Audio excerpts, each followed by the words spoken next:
इतिहास गवाह है कि चीन ने भारत को एक नहीं बल्कि कई मोर्चों पर धोखा दिया है। कभी सीमा विवाद को लेकर तो कभी दुश्मन देशों का साथ देकर। 1962 युद्ध के बाद से चीन के साथ रिश्तों में बार बार की कड़वाहट ने भारत को अपनी विदेश नीति पर पुनर्विचार करने के लिए मजबूर कर दिया। क्या वाकई वक्त के साथ भारत की विदेश नीति बदली है? आइए देखते हैं।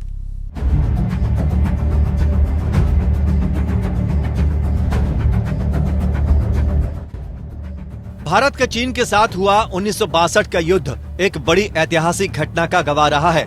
1962 के चीनी हमले में चीनी सेना संख्या में भारतीय सेना से न सिर्फ दोगुनी थी, बल्कि उनके पास बेहतर हथियार थे और वे लड़ाई के लिए पूरी तरह से तैयार थे। चीन के पास रसद की भी कोई कमी नहीं थी। चीन का सैन्य नेतृत्व अनुभवी था। चीन की सेना को 10 साल पहले कोरिया में लड़ने का अच्छा अनुभव मिल चुका था। हर मोर्चे पर भारतीय सेना कमतर थी, लेकिन भारत के जाबाजों ने डटकर चीन की सेना का सामना किया। इस युद्ध के बाद दिल्ली की विदेश और सुरक्षा नीतियों को लेकर सवाल उठने लगे थे। भारतीय विदेश नीति में नेहरूवादी युग का अंत माना जाने लगा था। पंडित नेहरू की विदेश नीति के 5 प्रमुख तत्व थे, जिनको जानना जरूरी हो जाता है, खासकर तब जब हम उनकी नीतियों को समझना चाहते हैं। तो भारत की नेहरू विदेश नीति में 5 प्रमुख तत्व। पहला प्रमुख तत्व, 2 शीत युद्ध महाशक्तियों के साथ ऐसा रिश्ता रखना जो न्यूट्रल हो।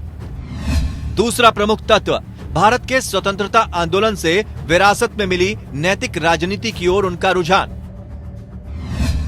तीसरा प्रमुख तत्व, दुनिया में नए स्वतंत्र देशों के बीच भारतीय नेतृत्व की खोज करना। चौथा प्रमुख तत्व, प्रतिस्पर्धा की जगह सहयोग को वरीयता देना। और पांचवा प्रमुख तत्व, वैचारिक और व्यावहारिक कारणों से सुरक्षा और सैन्य शक्ति पर जोर देना। नेहरू विदेश नीति और चीन। नेहरूवादी विदेश नीति ने भारत को चीन के साथ एक विशेष सहकारी संबंध की तलाश करने के लिए प्रेरित किया। चीन एक अन्य प्रमुख एशियाई शक्तिशाली देश था, जिसका सहयोग करना नैतिक रूप से भारत को सही और व्यावहारिक लगता था। तीसरी दुनिया के नेतृत्व करने में चीन को भारत एक भागीदार के रूप में देख रहा था। भारत और चीन के रिश्ते बेहद मजबूत हुए और हिंदी चीनी भाई भाई नेहरू युग के विदेश नीति का स्लोगन बन गया। 1962 के भारत चीन युद्ध ने इस प्रकार की विदेश नीति को भारी झटका दिया।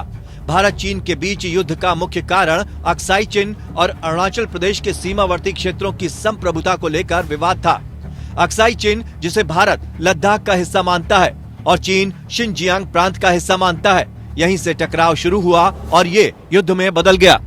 चीन के हमले ने यह साबित कर दिया कि नेहरूवादी विदेश नीति भारत की सुरक्षा नहीं कर सकती है और रक्षा और सैन्य शक्ति दिल्ली के लिए प्राथमिकता होनी चाहिए।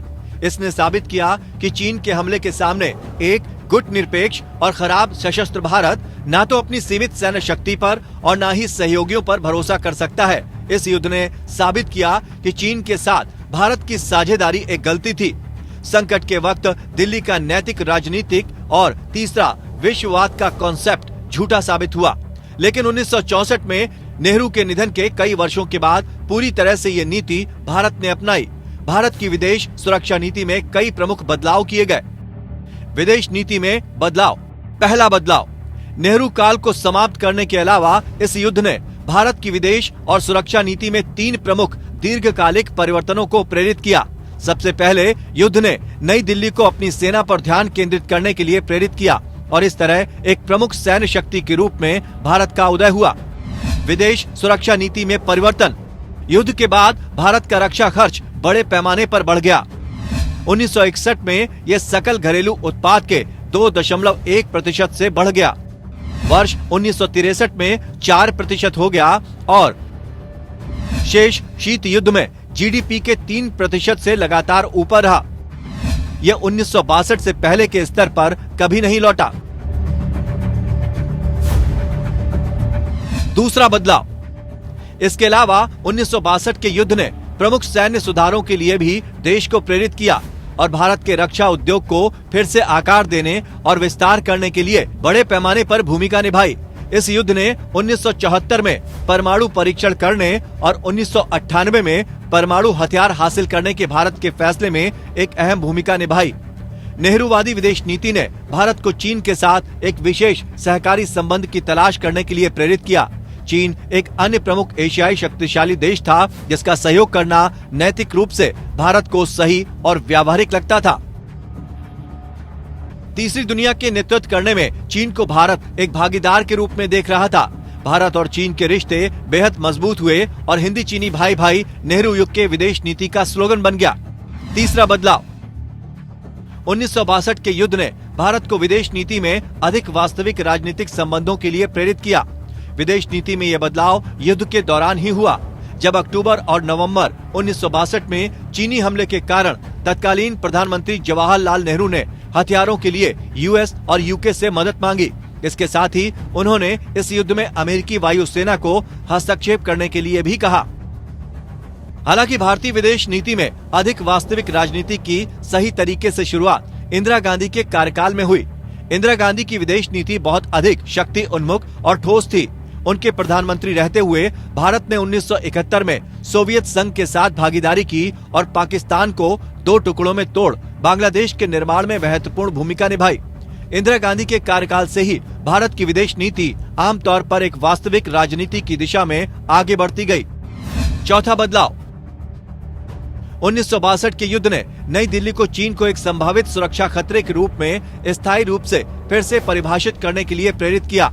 1988 में बीजिंग और दिल्ली द्वारा अपने संबंधों को फिर से शुरू करने और 1993 और 1996 में प्रमुख रक्षा समझौतों पर हस्ताक्षर करने के बाद भी भारत ने चीन को एक प्रमुख संभावित सुरक्षा खतरे के रूप में पहचानना जारी रखा।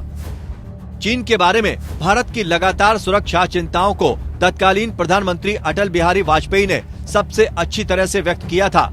उन्होंने 1998 में अमेरिकी राष्ट्रपति बिल क्लिंटन को एक गुप्त पत्र में चीन की ओर इशारा करते हुए भारत के परमाणु हथियारों के अधिग्रहण को उचित ठहराया था। कम शब्दों में कहें तो 1962 का युद्ध भारत की विदेश और सुरक्षा नीति में एक महत्वपूर्ण बदलाव का प्रतिनिधित्व करता है, जिसके परिणाम आज भी महसूस किए जाते हैं। आज भारत दुनिया के सबसे शक्तिशाली देशों में है।